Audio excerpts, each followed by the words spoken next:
years, Freddie the Forecaster has been a true friend to our community. Enter to win your very own Freddie bobblehead today at WJBF.com. Sponsored by Alpha Insurance. The News Channel 6 mobile app is now even better. Download it today. Quiet weather for now, but then on Friday it will be a Viper 6 alert day as we track potential winter weather. I will have the latest on your forecast coming up. Right now on News Channel 6 at 6, reviewing the Augusta City Charter. Why some city leaders are pumping the brakes on that process as your News at 6 starts now. Live from Television Park, this is WJBF News Channel 6 at 6.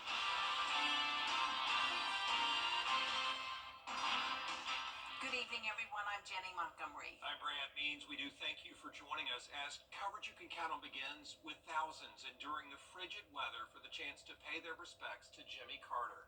The 39th president is lying in state in the United States Capitol until Thursday morning ahead of his state funeral. Basil, it is time now for a check of the weather. And for that, let's check in with Chief Meteorologist Jenna Petracci. Well, it's a nice Wednesday night with clear skies, a beautiful sunset as we take a look at our Terry Lambert Hyundai Sky View Cam from Augusta Regional Airport. Definitely cold temperatures we had today. Here's a look at today's almanac from Augusta Busch Field. No rain today, just the cold. Low at 22 this morning, high of only 50. And right now we're seeing temperatures fall down to the upper 30s in Aiken now that the sun has set. The majority of us are in the low 40s at this time. 43 in Wrightsville and Augusta, 41 in Crawfordville, Edgefield, and Lincolnton, you're at 42 degrees. Now, the dew points are super low today, as low as 15 in Crawfordville, so it's a very dry air mass in place, and the winds are coming in from the northwest. So we're seeing sustained winds up to 12 miles per hour, 10 now in Saluda, 12 in Washington, 7 in Aiken, and the winds are gusting up to 24 now in Crawfordville, 23 in Sparta, and 22 in Sandersville. So we will have the possibility of seeing the windshield down into the upper teens tomorrow morning. So yes, it is getting even colder. Satellite and radar, speaking of cold weather, look at the snow around the border of Tennessee and North Carolina. For us in Georgia and South Carolina, nothing to worry about at the moment, but we are watching this area of low pressure developing. Notice the clouds across Louisiana streaming into parts of the southeast. That's all part of the low pressure that is forming, and that could bring us enough moisture to produce some snow and ice as we head into Friday. Now, tomorrow morning, it will stay clear and dry. 22 at 6 a.m. Winds will be lighter at that point, only up to around 3 to 5 miles per hour. And looking ahead over the next few days, Viper 6 alert day comes in on Friday, a 90% chance of precipitation. It's just a matter of what will be with that precipitation. Is it going to just be rain, or will it be a mix of snow, ice, and rain? I will have the answer to that coming up in the full Viper 6 forecast, but back to you. Jenna, thanks. One person is dead after a shooting in downtown Augusta. It happened just before 3:30 on Broad Street. Investigators say a man was found shot at least once in the chest and died at the hospital. A possible suspect has been detained in the case. Well, this morning we got a taste of some pretty cold temperatures. Jenna has been telling us that they've been coming all week. Bria Smith live now after talking with a doctor about how this cold can impact you, and to a roofer about how it can impact all the work going on out there these days. Bria? That's right, Brad. Well, temperatures are across our area, as you know, definitely hit below freezing this morning, and that cold air could cause significant impacts if you're someone who suffers from arthritis or if you work outdoors. Now, local roofing companies say temperatures 40 degrees and under could delay or completely stop a job due to the potential damage the cold causes to roofing materials. If those damaged materials are used, that could mean a leaky roof. And if you're someone with arthritis, it can mean stiffness leading to pain, whether you're inside or outdoors. Asphalt material base also freezes, making that shingle a lot less pliable and make it more susceptible to cracking and make it extremely brittle. I think anybody, regardless of having arthritis, probably feels a little stiff in the mornings anyway, but on a cold morning like this, it's going to be particularly bad. I will say the more you move, it loosens you up, obviously. Both medical and roofing professionals encourage layering up and preparing as much as possible for these cold temperatures. For now, reporting live in Augusta, Bria Smith, WJBF News Channel 6. All right, Bria, thank you. With potential wintry weather on Friday, crews are getting ready just in case. Brine trucks will soon be on roads across the region to get them set for the cold weather. Graham Lee joins us now live from Bobby Jones Expressway with more. Graham. Well, Jenny, you mentioned soon. It's actually going on within the next hour. A contractor from the Georgia Department of Transportation will be brining roads in major roadways like I-20 and the Bobby Jones Expressway as part of their response to the wintry weather threat. Now, brine is a water and salt solution crews use to help prevent roads from freezing under cold conditions. Over the next couple of days, GDOT will have brine trucks on state routes north of I-20, parts of I-520, and as far south as State Route 540. Crews will have 12-hour shifts, and it's all part of the effort to make roads as safe as possible for drivers. We don't want the roads to freeze over. That would not be good at all. And, I mean, it doesn't snow. We don't get wintry weather around here that often. People might not know how to drive, so we just want to make sure those roads stay drivable, don't freeze over. We want to do everything we can, and brine should help with that a lot. So GDOT is asking drivers to limit your travel as much as possible between Friday morning and midday Saturday. If you do have to get on the roads, be mindful of the brine trucks because they will be out and about and they have to drive slowly in order to start the process of spreading the brine. And all that starts tonight at 7 p.m. Live in Augusta, Graham Lee, WJBF, News Channel 6. Augusta leaders moving forward on a plan to review the city charter. Commissioners have voted to work with the UGA School of Government to form a committee to recommend changes to that 30-year-old governing document. But some are opposed to the way this process is playing out so far. George Escala has the story. For Augusta leaders, the time is now for a top-to-bottom review of the city charter. This is important. We continue to hear that, we've been operating under the same charter. So we just want to be very strategic in how we move forward. Commissioners voting to contract with the UGA School of Government and to form a committee to recommend changes to the charter. Those changes would be presented to state lawmakers for approval. But some commissioners saying that should not be the final step. It needs to go before the people. Anything that we do regarding this charter needs to go as a referendum before the people. And while the commission approved forming the review committee, it did not approve mandating a referendum on any changes approved, no matter how drastic. It's a simple ask to allow the voters to vote on this recommendation, whatever comes back from the legislature, the same way that we did on the James Brown Arena and the same way that we did on mayor's vote. We need to vote on the referendum. But a majority of commissioners are in support of letting the review committee, the legislature, and the Carl Vinson School of Government make the decisions. And they're capable of doing this the right way. They've done it in other cities and towns, and it's been successful. So, yeah, I think that let us handle. We'll take care of it. City leaders are taking care of reviewing the charter, even if some don't care for leaving out a vote. George Escala, WJBF, News Channel 6. Coming up, smoke and devastation. The California wildfires turning deadly. We'll take a look after the break. And definitely cold again tonight, but the wind chill down into the upper teens. Another beautiful sunny and dry day tomorrow, but then Friday, that's when our Viper 6 alert day comes in as we track potential winter weather. Stay with us for your full Viper 6 forecast coming up. 18 years ago. It's Team Georgia versus Team South Carolina as the best of the best battle for the paddle. Border Bowl is back Saturday, January 11th at Scott Thurman High School. Get tickets now at WJBF.com/Border Bowl.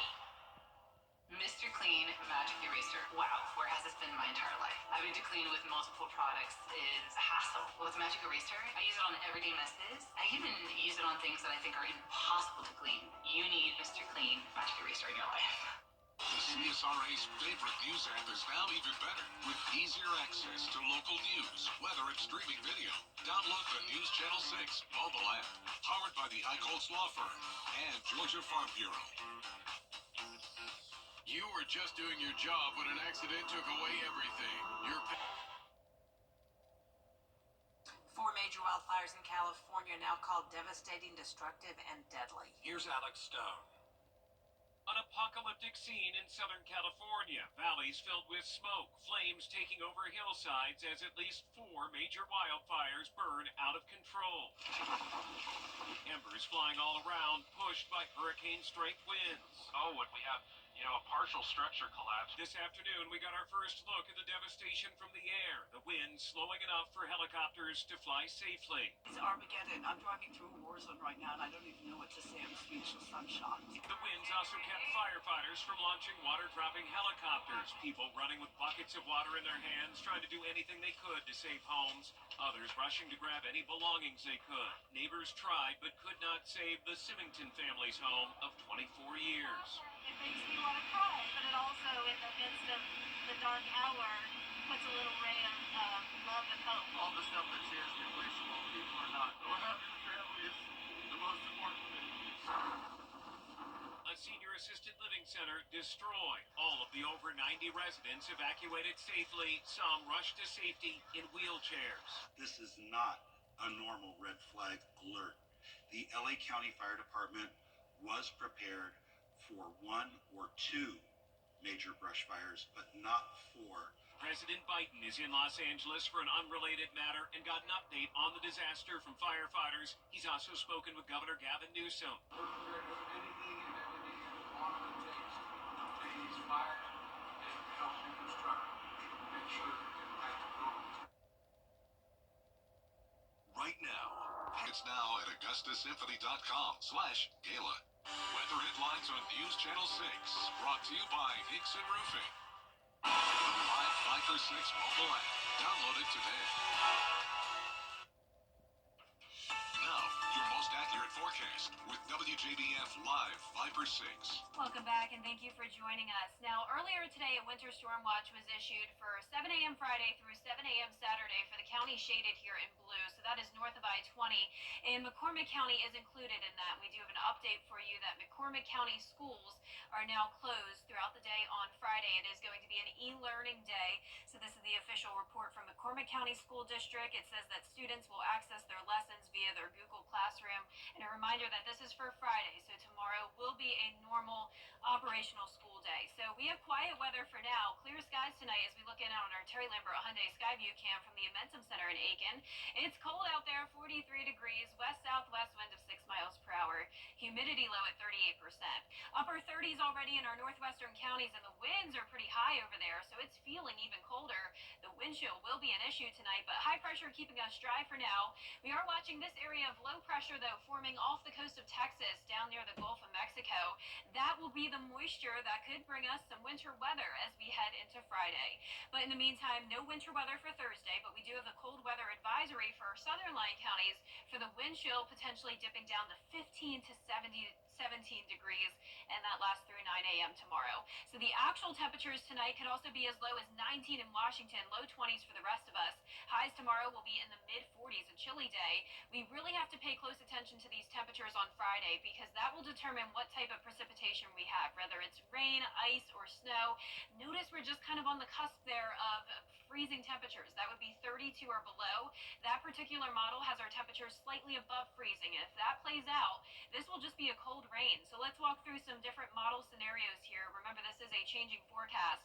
This model does have some ice coming through, including the metro early Friday morning. Then it's just pretty much taken over by rain, so a very messy rain here. Definitely be careful when headed out on the roads. Try to limit your time driving as much as possible. The roadways will be slick, and at the very least, it will be wet. Now, some of this rain could easily transition over to ice if the temperatures drop below 32. Now, this is a different model, and I want to show you this one just because it is a little bit more aggressive, actually a lot more, with that snow coming all the way down to Emmanuel County. Now, notice it is mixed with the rain still, so this wouldn't just be a winter wonderland situation. It would, a lot of it would melt or not really make it to the ground, but this does show the potential of at least a dusting of snow as far south as Emmanuel County. But for the most part, our focus is north of I-20, a little bit down towards the south. We could pick up on a little bit of ice, whether that's sleet or freezing rain. All of it is the ice, and that's black ice that we often talk about on the roadways. So you need to be very careful once again throughout the day on Friday, from the early morning all the way throughout the evening. The potential snow totals are the highest around Wilkes County, around 1.5 inches. Now, it's also once again going to be McCormick, Saluda, Edgefield, places north of I-20 where we'll have to watch for the most snow. So we have that alert day on Friday. The weekend looks great, nothing to worry about there. Sunny and cold weather continues into next week as well. Now, congratulations to today's umbrella winner. That is James Warren from Augusta. James, you can pick up your umbrella here at the station and sign up to win yours on WJBF.com. And we'll be right back. The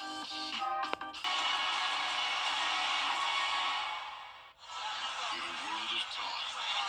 He listens. The Needs Report, a place for honest conversation, getting the answers that impact your life, one question at a time. The Needs Report, Mondays at 12:30 on News Channel 6. The Scholar Athlete Awards are brought to you by Jefferson Energy Cooperative, Rebath of Augusta, McDonald's, and WJBF News Channel 6.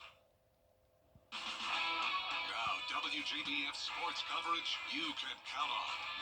The South Carolina men's basketball team faces a tall task tonight, hosting the 5th-ranked Alabama Crimson Tide at Colonial Life Arena. The Gamecocks are seeking their first win in SEC play, but won't come without a challenge. The Crimson Tide have won 9 straight games over the Gamecocks dating back to 2017.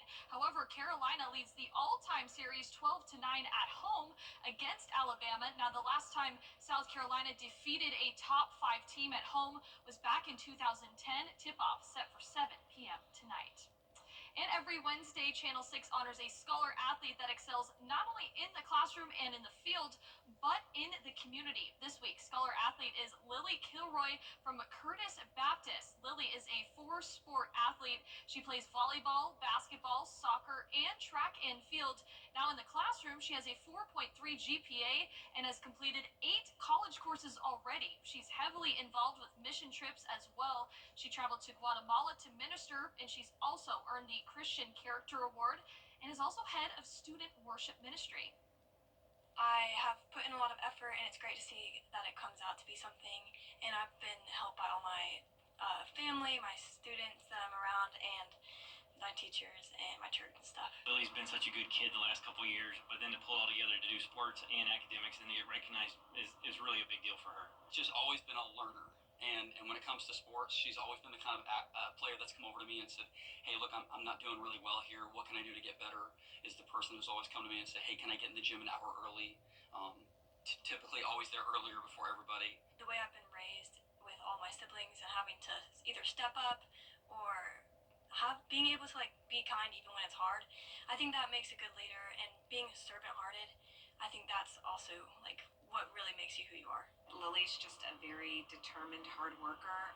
She puts her whole heart into everything that she does, and so we're really proud of her. She was super excited. She really is going to find herself doing, and I know what she wants to do, but she's just so good at a lot of things. So I'm just curious to see what her future is on that level. And congratulations to Lily and her family. Now, don't forget, tickets are still on sale for this weekend's Border Bowl. The CSRA's best high school football seniors from Georgia and South Carolina will play at Strom Thurmond. Kickoff is set for Saturday, January 11th at 1 p.m. Tickets, $10 in advance, $15 on game day. Be sure to tune in to our Border Bowl special as well, 7:30 p.m. on Friday. Look forward to that. Thank you, Gianna. We'll be right back. Just like you, I drive these roads. The CSRA's favorite news app is now even better with easier access to local news, weather, and streaming video. Download the News Channel 6 mobile app. So Friday is our day to watch when it comes to the potential of winter weather. It is a Viper 6 alert day with cold temperatures and a high chance of precipitation. And be sure to check in on WJBF.com for potential school closures and e-learning days. We'll be posting all those. And here's a handy little tip for the new year, how to keep your bread fresher in 2025. A food waste expert says freshly baked bread should be stored in a cloth bag. They keep the bread fresher for longer periods of time. And if you want it really fresh, Place a single potato inside the bag. That will help the bread last for at least an additional week. Good information there to have. Okay. That's something new every day. Stretch it out a little longer. Why not? That's perfect for me because I bought the sourdough bread, which I love sourdough bread. Yeah. And I had some slices last night. It had expired, so I need to try to preserve it a little. Try one of those tips. Why not? Grab a potato. Thank y'all for watching. We appreciate it. Back at 7 after World News Tonight. And we'll see you at 11. Good night.